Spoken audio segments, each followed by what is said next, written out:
Hello, welcome everyone to Master of Sales. This is Mohit, founder of Unomoc and host at Master of Sales. And today with us we have Nitin from Lumos Labs. He heads the sales there, and we'll have an interesting session for the next 20-25 minutes, going through his journey as well as his opinions on a lot of sales topics. So, welcome everyone. Nitin, I'd like to start off with a basic introduction of yourself, your journey, how you landed up in sales. Yeah, please go ahead. Okay, thank you, Mohit, and an excellent show to be in. So, I'm Nitin Vinaychandran. As Mohit told, I head sales for this startup company called Lumos Labs. I've spent around 11 years in completely in sales, starting from B2C, then slowly graduating to B2B, worked across financial services, recruitment portals, innovation management companies, identity and access management company, and then back to a completely different segment of innovation management in itself. So that's been my kind of a journey, and how I kind of landed in sales. I think like most of the 70% of the people in sales, sales chose me. I'm a product of the financial crisis of 2009. That's when I passed out my MBA from, where I aspired to be an HR profession, or I wanted to kind of get into recruitment, even though I was not able to kind of understand what recruitment is completely. But I thought that's more an easy job. That's what I had a a wrong impression about recruitment in itself. But then obviously the jobs were in there, and with the recruitment jobs, whatever they're paying was not up to the mark. And that's when this amazing company called American Express chose me to sell their premium credit cards. And okay, that the pay they kind of offering at that point of time was kind of more than whatever the other offers in hand. So I thought, why not? I'll give it a try.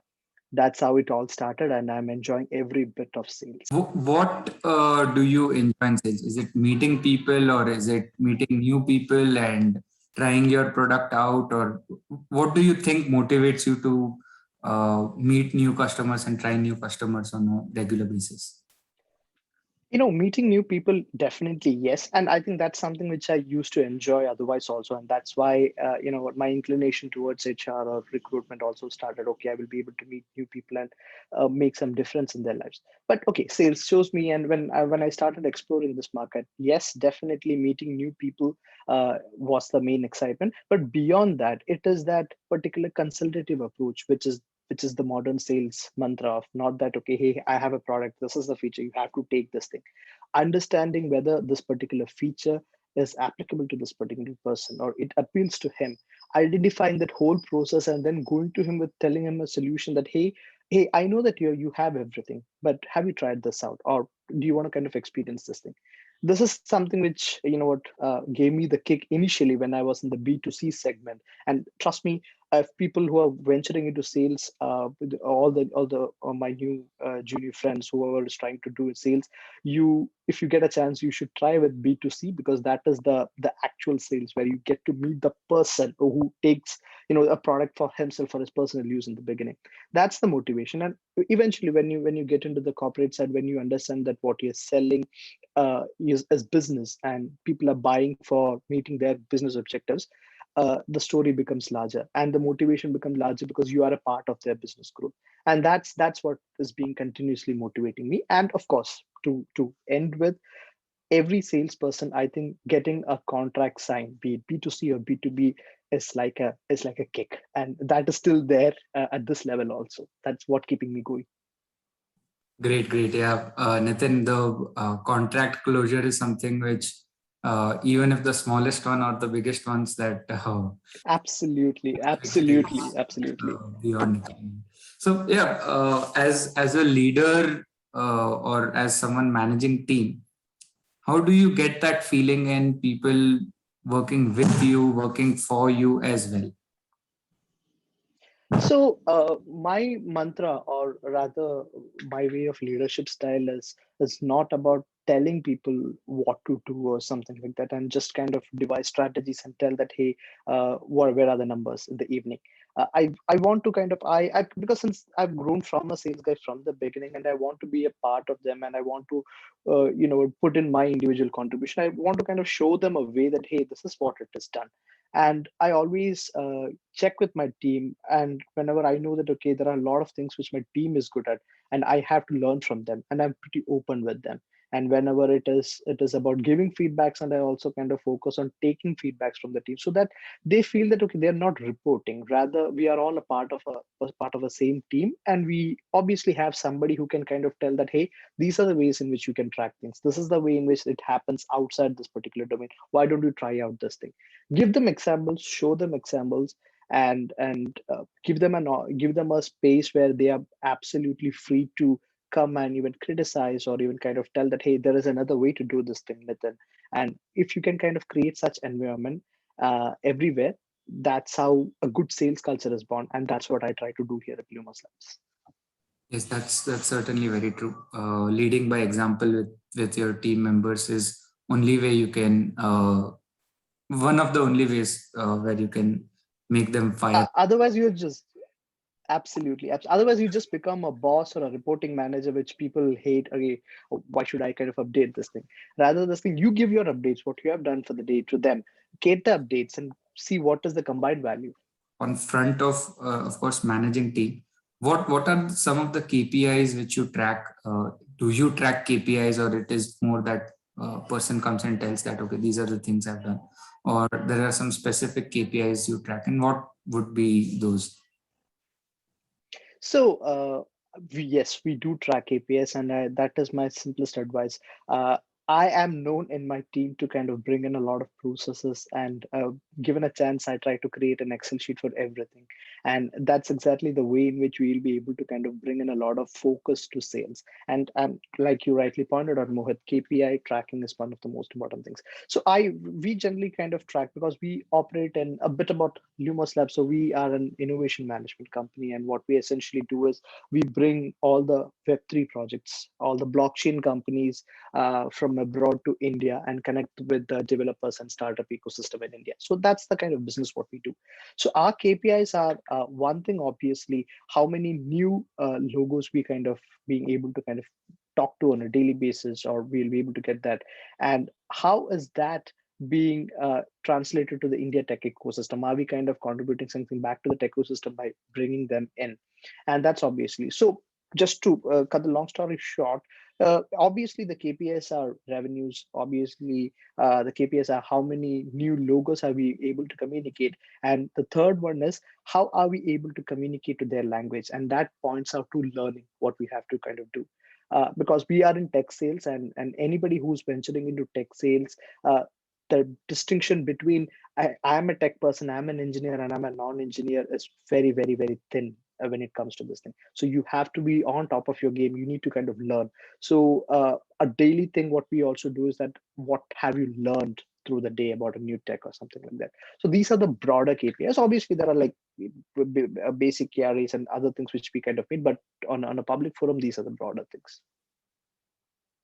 Yes, as you told, logos and the activity behind talking to those logos, so that kind of acts as a leading indicator for you. And it's good that people, companies or leaders are valuing effort as well, just over only revenue, which was being tracked till now. So yeah, that's Absolutely a good point what you raised. Like it's normally told that okay, in sales or in any business, it's not the efforts, it's the results. I personally try to kind of see that okay, if there are no efforts and if the efforts are not properly rewarded, uh, results will not come in as, because the rewards is like the result is like a function of efforts, so you need to kind of reward the efforts as well. that's more than sure. Like talking with so many people, we have seen that successful companies are those which have a process, and they value the process efficiency, the effort efficiency, and not just that, okay, I closed this much and this is what I have. So this dates down to the fact that in our exams in mathematics, we used to get marks for the process as well, and not only the Steps. Yes, that's correct. Yes.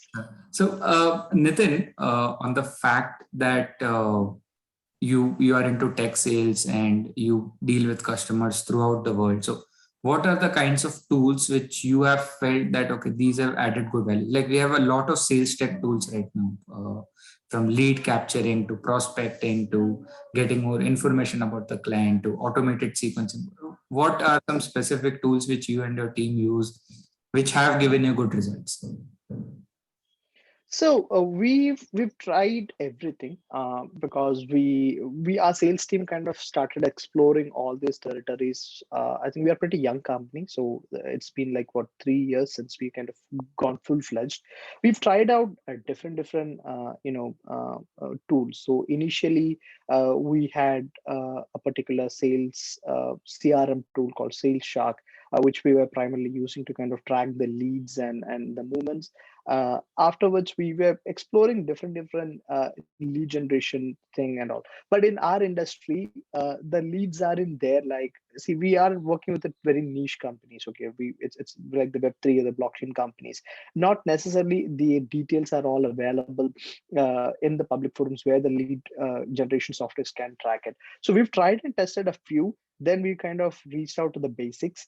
So I think the primary tool as a CRM tool and analytics tool, what we use is Google Sheet and an Excel itself. So I think that's main thing. But we do use certain tools like the Hunter. We use Lucia and Rocket Reach, and these are the couple of tools which we've seen that okay has given us some sort of results in the past.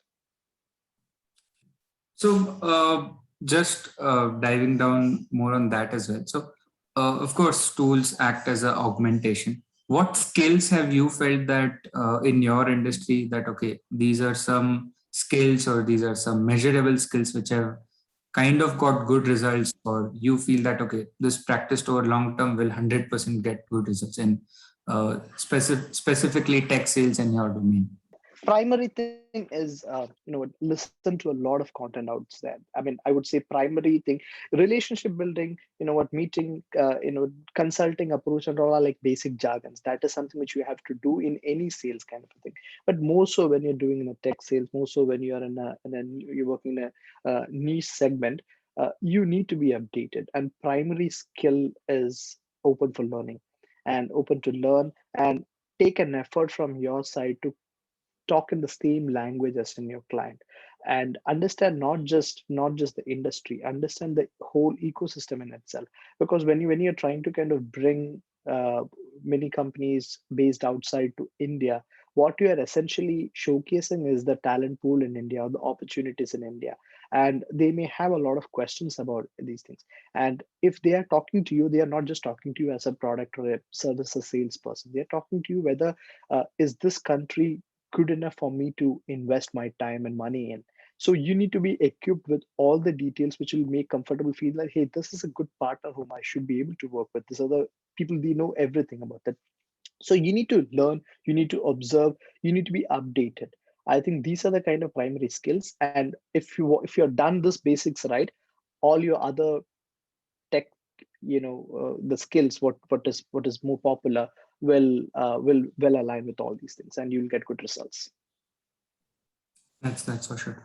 So, have you seen some changes on the front of skills or on the front of where you should be good at from when you started to what is it now? Or do you feel that the core, what do you call, values or core skills are just the same and we have just added the complexities? I would say not the complexities. Things have been a lot simpler by the advent of technologies. I started off sales in 2010, where there were no smartphones. At least I never had a smartphone. So we were just working. So you don't have an option to kind of.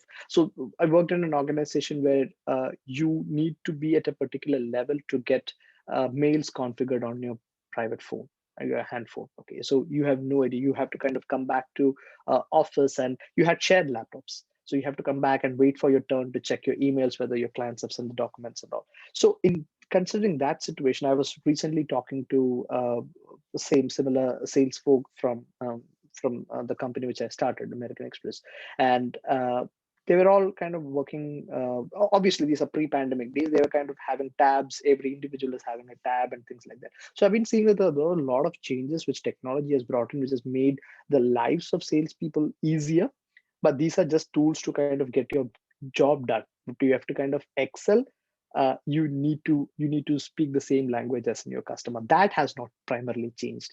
And obviously, it is more relationship oriented. It is more of business generation. The biggest business generation or lead generation tool is your reference engine. So how efficiently how successfully you execute a project for a client is something which will lead you to getting more and more deals from that space. Yeah, that's the core things you mean have been about listening to customer and understanding them, which will be there forever. Like that's what this profile is. Absolutely. There could be. Absolutely. If you're able to add a little more value to the client, or if you are able to kind of say that, okay, give your opinion and be able to, even if you are in getting into a debate with the customer, when you have your facts right, those relationships are going to flourish and you are going to have repeated customers. So be in the space, be one of them, rather than kind of force fitting what you have, is should be the mantra. But do you feel like with technology, access for both the customer and for many salesperson has increased? So there's a lot of noise for the customer, and hence the expectation of what a salesperson has to do to get to close the order. Has that remained same? Like 10 years back, maybe they didn't have that much Google and for B2C products, Amazon and things like that. But now with a click, you can get to know many other options. So has the USP which you could give to a customer as a salesperson, has that become difficult for primary companies? Yes, and I think what you rightly pointed out, with the impact of technology, there has been a lot of information which is accessible by the customers. So nobody in the sales space will be able to bluff. Okay, so you have to know your products and you need to know your competitors. And customers also understand the fact that, okay, not every company almost solving a particular problem takes a particular route. They may take one or two deviations, but ultimately there are much differences. But you need to kind of keep yourself updated about what your peers are doing, what your friends are doing. I don't want to use the word competitors, but yes, but your competitors are also doing, to kind of understand what is the niche you are operating.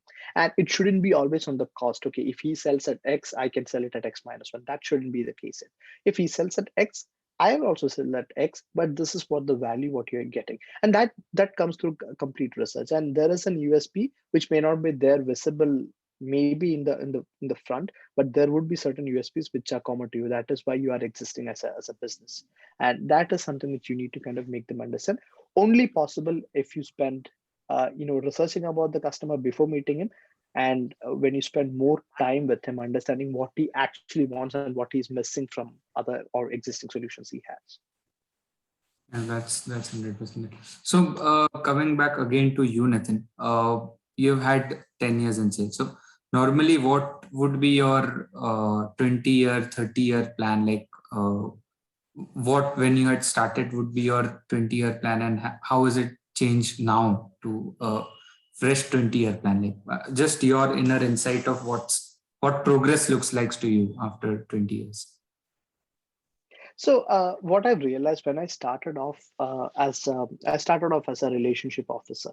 So at that point of time, when you look at growth, I thought it was the growth in designations. And if you look at growth in designations, I would fairly consider myself as a good journey, because I've grown from a relationship officer to senior relationship officer. Then I joined as an enterprise account manager and a senior enterprise account manager. Then I moved to be a territory sales manager. Then now I'm a head of sales. So if you look at that particular growth, it is good.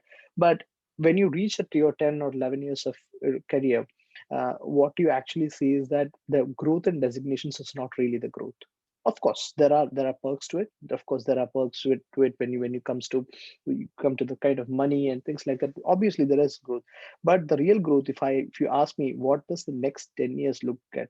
Uh, if you are able to kind of create the same success stories for people who are there in your team, whom you're working with, And if you're able to kind of create leaders, and if the team also starts behaving the same way you would have behaved in a particular situation, and the way solved a problem the way you would have solved or even better than that, those are the things which can be counted as growth, because designations cease to exist after some time. Okay, so for a head of sales, beyond head of sales, what is there? You can't be the CEO unless you're kind of starting yourself, or your CEO becomes the next level. So only difference what you can make is how can you kind of diversify your existing team? How can you make multiple leaders within your team?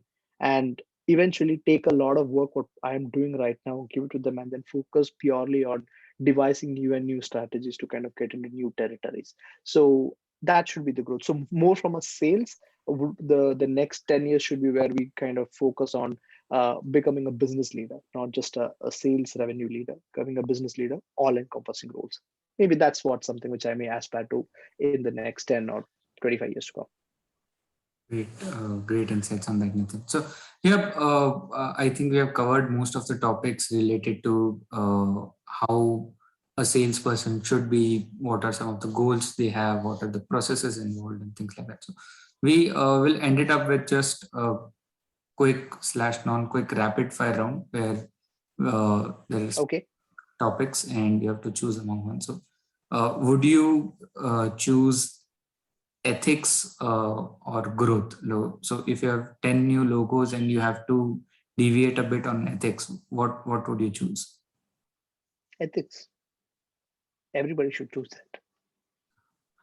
Yeah, that's what we suppose. But I think salespeople have that notion that for revenue, everything else is secondary and revenue is primary. That's a popular misnomer. I would say that modern sales should never think that, and this is something, an image which has been bestowed on them also. Okay, sales people mean that okay, we need to kind of stay back. They kind of lie for anything. You can't survive in that way. Okay, salespeople. If anybody has that notion that okay, salespeople lie a lot and kind of drive businesses, they can get just one business. Okay, they can't sustain even that business. They lose, and to a lot of experiences have proved that. So it's a no-brainer ethics. Vision versus execution. Like for your team, what do you propose? The company has a vision. We all follow that vision, or you just focus that okay, today is this what I have to do, and tomorrow is this for execution. Focus a lot more on execution. The kind of options and all the answers, there is only one right answer. But I would say vision, obviously. But you need, I don't know, I don't want to be diplomatic, but if you don't have a proper execution plan to deal with a day, your overall vision might get affected. But vision first, and equally important as execution plans. Great. And do you prefer giving incentives, monetary incentives to motivate sales team members, or no monetary incentives and more on finding our own better motivating factor? Primarily monetary incentive. It's a clear fact. Okay, because salespeople seldom work for salary. It is the incentives which motivates them. Obviously, when you or your team grows, you need to kind of be constantly in touch with them to understand what actually motivates them. Money motivates for A, not necessarily money may motivate for somebody. But you need to be clear. You need to set your incentive structure, even if it is monetary, to be very clear that okay, people know what are they working, and if they work and if they achieve this, what are they going to get. And this should be made clear, and you as a leader, you should also know that okay, what is it that motivates them, and if it is in your hand, you should be able to kind of provide that. Yeah. Customer satisfaction scores versus profitability. What would you choose first? Again, customer satisfaction scores. Customer satisfaction scores. So maybe our finance teams would be a bit apprehensive. Not really. So another take on it. I belong to a service industry. Okay, for us, if service industry, if you start focusing on profitability, you will not be able to serve too many clients at one point of time.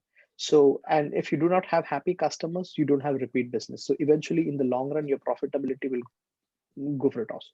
So if you can kind of set that up customer success scores at every level, you will be able to be at a position where you can understand, okay, which all products or services works, or which are the kind of future deals which we should be away from. And eventually that will contribute to profitability. So that's how we justify that. Yeah, that's 100%. You have this was also a question where incentive should be on effort or only closure, where there is money in the bank and you get your incentives, or it should be like 50% on effort and 50% on closure. What's your thought? Uh, Okay, it's a very interesting question. Obviously, if you've decided that, okay, this is what a 100% figure of a particular incentive, this can be monitored or anything, looks like, that has to be purely on the revenue what you have generated, because that's a subset of that. But you need to have, we have it, wherein we kind of reward and efforts. Okay, we've reached up till this particular point, and that's not 50%. That has to be slightly more, because if you are at a position where you have 85% there, that means that you've tried your best.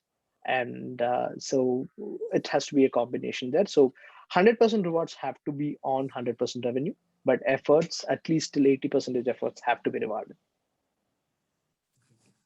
Yeah, to just end it up, being managing multiple people come with their own advantages and disadvantages. What's been one of, like, you would have heard one of the most non-believable excuses for not uh, meeting up to the mark, or not being in the, at least in the achievable, like pass bhi nahi hua kind of situation? What kind of excuses would you have heard in your tenure?